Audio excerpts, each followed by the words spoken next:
Today we have the 2021 Tesla Model 3.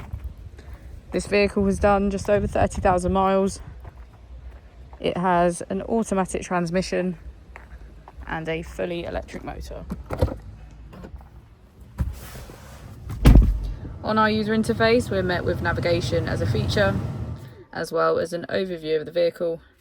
This allows us to open the bonnet, charging port and boot, all from within inside the car. If we click on the Tesla icon in the bottom right, we can access controls, dynamics, charging, autopilot, schedule, safety, service and software. Within safety, we have advanced features such as a pin to drive and a glove box pin.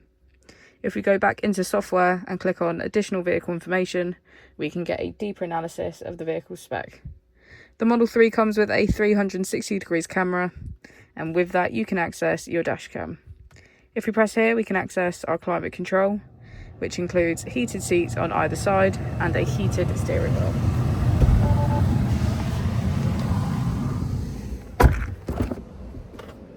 As we go into the back of the vehicle, we can see that it has a full leather black interior and get a good view of our panoramic roof.